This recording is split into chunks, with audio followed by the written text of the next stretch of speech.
ನಾಪಕ್ಲುವಿನ KPS ಪ್ರಾಥಮಿಕ ಶಾಲೆಯ 6 ಟ್ಯಾಬ್ಗಳು ಹಾಗೂ 1 ಲ್ಯಾಪ್ಟಾಪ್ ಸೇರಿದಂತೆ ತರಗತಿ ಕೊಠಡಿಗಳ ಕೀ ಬಂಚಂದ ಕಳ್ಳರು ಕಳವು ಮಾಡಿದ ಘಟನೆ ಜರುಗಿದ್ದು, ಪೊಲೀಸ್ ಠಾಣೆಯಲ್ಲಿ ದೂರು ದಾಖಲಾಗಿದೆ. ಶಾಲೆಯ ಅಧ್ಯಾಪಕರ ಕೊಠಡಿ ಹಿಂಬದಿಯಿಂದ ಕಿಟಕಿಯ ಗಾಜು ಒಡೆದು ನುಗ್ಗಿರುವ ಕಳ್ಳರು ಕಳ್ಳತನ ಮಾಡಿದ್ದಾರೆ. ಶಾಲೆಯ ಮುಖ್ಯ ಶಿಕ್ಷಕಿ ನಳಿನಿ ಅವರು ಬೆಳಿಗ್ಗೆ ಶಾಲೆಗೆ ಆಗಮಿಸಿದಾಗ ಪ್ರಕರಣ ಬೆಳಕಿಗೆ ಬಂದಿದೆ. ತಕ್ಷಣ ಅವರು ಇಲ್ಲಿಯ ಪೊಲೀಸ್ ಠಾಣೆಗೆ ದೂರನ್ನು ಸಲ್ಲಿಸಿದ್ದಾರೆ.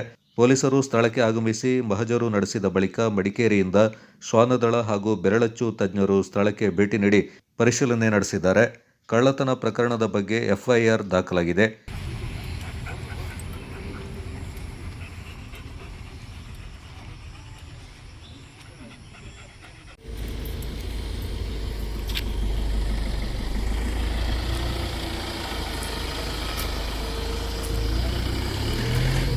ನನ್ನ ಹೆಸರು ನಳಿನಿ ಅಂತೇಳಿ, ಪ್ರಭಾರ ಮುಖ್ಯ ಶಿಕ್ಷಕಿಯಾಗಿ ನಾನು ಈ ಶಾಲೆಯಲ್ಲಿ ಕರ್ತವ್ಯ ನಿರ್ವಹಿಸ್ತಾ ಇದ್ದೀನಿ. ನಾನಿವತ್ತು ಸ್ವಲ್ಪ ಶಾಲೆಯ ಕೆಲಸ ಇತ್ತು, ಬ್ಯಾಂಕ್ ಕೆಲಸನ ಮುಗಿಸ್ಕೊಂಡು ಬರೆದುಬಿಟ್ಟು ಹೋಗೋಣ ಅಂತೇಳಿ ಬಂದು ನೋಡುವಾಗ ನಮ್ಮ ಆಫೀಸ್ ರೂಮ್ದು ಕಿಟಕಿ ಓಪನ್ ಆಗಿತ್ತು. ಈ ಕಿಟಕಿ ಹೀಗೆ ಓಪನ್ ಆಗೋದಿಲ್ಲಲ್ಲ ಅಂಥೇಳಿ ನಾನು ಹಾಗೆ ಬಾಗಿಲು ತೆಗೆದು ನೋಡುವಾಗ ನಮ್ಮ ಇದು ಏನಂತ ಹೇಳಿದರೆ ಟ್ಯಾಬ್ಗಳು ಚಾರ್ಜ್ ಮಾಡಲಿಕ್ಕೆ ಒಂದು ಬಾಕ್ಸ್ ಕೊಟ್ಟಿದ್ದಾರೆ. 15 ಟ್ಯಾಬ್ ಇತ್ತು. ಆ ಟ್ಯಾಬಲ್ಲಿ ಈಗ 9 ಟ್ಯಾಬ್ ಮಾತ್ರ ಇದೆ, 6 ಟ್ಯಾಬ್ ಕಳವಾಗಿದೆ.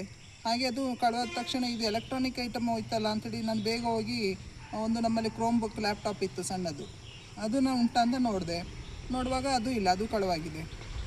ಮತ್ತು ಇದನ್ನೆಲ್ಲ ಎಳ್ದಾಕಿ ನೋಡಿದ್ದಾರೆ ಏನೇನಿದೆ ಅಂಥೇಳಿ, ಎಲ್ಲ ಶೆಲ್ಫನ್ನೆಲ್ಲ ಎಳ್ದಾಕಿ ನೋಡಿದ್ದಾರೆ. ಮತ್ತು ಈ ಸುತ್ತಮುತ್ತೆಲ್ಲ ನೋಡಿದೆ. ಮತ್ತು ನನಗೆ ನಮ್ಮ ರೂಮ್ಗೆ ಅಕ್ಷರದಾಸೋಹ ರೂಮಲ್ಲಿ 4 ಸಿಲಿಂಡ್ರ್ ಇತ್ತು, ಮತ್ತು 10-12 ಕ್ವಿಂಟಲ್ ಅಕ್ಕಿ ಬೇರೆ ಇದೆ. ಅದನ್ನು ಒಂದು ಸಲ ನೋಡ್ತೀನಿ ಅಂತ ಹೇಳ್ಕೊಂಡು ಹೊರಗಡೆ ಬಂದು ನೋಡಿದೆ, ಬೀಗ ತರ್ತೀನಿ, ಇದು ಕೀ ತೊಗೊಂಡು ಬಂದು ನೋಡ್ತೀನಿ ಅಂತ ಹೇಳುವಾಗ ಯಾವ ಕ್ಲಾಸ್ ರೂಮ್ದು ಕೀ ಇಲ್ಲ, ಎಲ್ಲ ಕೀಯನ್ನು ಕಾಣೆ ಮಾಡಿದ್ದಾರೆ. ಇದಿಷ್ಟು ಘಟನೆ ನಿನ್ನೆ ನಡೆದಿರುವಂಥ ಘಟನೆ. ವಿಷಯ ಗೊತ್ತಾದ ತಕ್ಷಣ ನಾನು ಪೊಲೀಸ್ ಸ್ಟೇಷನಿಗೆ ಹೋಗಿ ಕಂಪ್ಲೇಂಟ್ ಕೊಟ್ಟೆ. ಅಲ್ಲಿಂದ ಇವರು SI ಎಲ್ಲ ಬಂದು ಸ್ಪಾಟ್ ಇನ್ಸ್ಪೆಕ್ಷನ್ ಮಾಡಿದರು, ಎಲ್ಲ ಪ್ಲೇಸ್ ನೋಡಿಕೊಂಡು ಹೋದರು. ಮತ್ತು ನಾನು FIR ದಾಖಲು ಮಾಡಿ ನಂತರ ಈಗ ಅವರು ಪೊಲೀಸ್ ಇವರು ಬೆರಳಚ್ಚು ತಜ್ಞರು ಅವರೆಲ್ಲ ಟೀಮ್ ಬಂದು ಈಗ ತನಿಖೆ ನಡೆಸ್ಕೊಂಡು ಹೋಗಿದ್ದಾರೆ. ಏನಾದರೂ ಮಾಹಿತಿ ಈಗ ಯಾವುದೂ ಗೊತ್ತಾಗಿಲ್ಲ, ರಿಪೋರ್ಟ್ ಬಂದ ಮೇಲೆ ಗೊತ್ತಾಗುತ್ತೆ.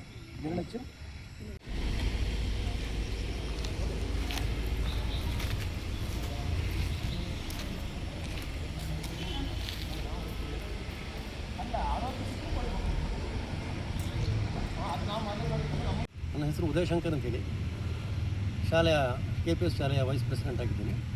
ಇವತ್ತು ಮಧ್ಯಾಹ್ನ ನಳಿನಿ ಟೀಚರ್ ನನಗೆ ಫೋನ್ ಮಾಡಿ ಹೇಳಿದರು, ಶಾಲೆಯಲ್ಲಿ ಒಂದು ಕಳವಾಗಿದೆ ಸರ್, ಒಂದು ಗಳಿಗೆ ಬನ್ನಿ. ಹಾಗೆ ಬಂದು ವಿಚಾರಿಸಿ ನೋಡಿದಾಗ ಶಾಲೆಯ ಇದನ್ನು ನೋಡುವಾಗ ನಮಗೆ ಶಾಲೆಯ ಹಿಂಭಾಗದಿಂದ ಸ್ಟಾಫ್ ರೂಮಿನ ಹಿಂಭಾಗದ ಕಿಟಕಿಯನ್ನು ಗ್ಲಾಸನ್ನು ಓಪನ್ ಮಾಡಿ ಒಡೆದು ಹಾಕಿ ಅದರ ಮುಖಾಂತರ ಒಳಗೆ ನುಗ್ಗಿ ಕೆಳಗಿಳಿದು ಇವರು ಕೆಲಸ ಮುಗಿಸಿ ಮತ್ತು ಪುನಃ ಅದೇ ಇದರಲ್ಲಿ ದಾರಿಯಲ್ಲಿ ಹೋಗಿರಬೇಕು. ಯಾಕೆಂತ ಹೇಳಿದರೆ ಬೀಗ ಹಾಕಿದಾಗೇ ಇತ್ತು, ಬೀಗ ಓಪನ್ ಆಗಿರಲಿಲ್ಲ. ಹಾಗೆ ಓಪನ್ ಆಗಿ ಹೋದಂಥ ಸಂದರ್ಭದಲ್ಲಿ ಕ್ಲಾಸ್ ರೂಮ್ಸ್ಗಳ ಬೀಗದ ಕೀಗಳನ್ನು ತಗೊಂಡೋಗ್ಬಿಟ್ಟಿದ್ದಾರೆ. ಅವರು ಕ್ಲಾಸ್ ರೂಮಲ್ಲಿ ಅದನ್ನು ಸ್ಟಾಫ್ ರೂಮಲ್ಲಿ ಅದನ್ನು ಇಡುವಂಥದ್ದು ಬೀಗದ ಕೀಗಳನ್ನ.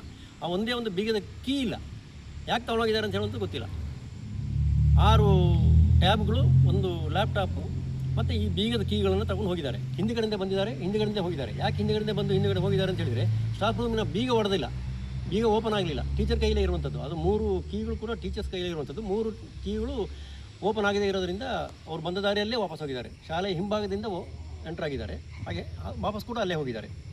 ಈ ಸಂದರ್ಭ ಶಾಲೆಯ SDMC ಉಪಾಧ್ಯಕ್ಷ ಉದಯಶಂಕರ್, KPS ಶಾಲೆಯ ಪ್ರಭಾರ ಮುಖ್ಯ ಶಿಕ್ಷಕ ಶಿವಣ್ಣ MS, ಸಹ ಶಿಕ್ಷಕಿ ಅನುಷಾ CJ ಪಾಲ್ಗೊಂಡಿದ್ದರು. Kodagu channel news, Duggala Sadananda, Napoklu.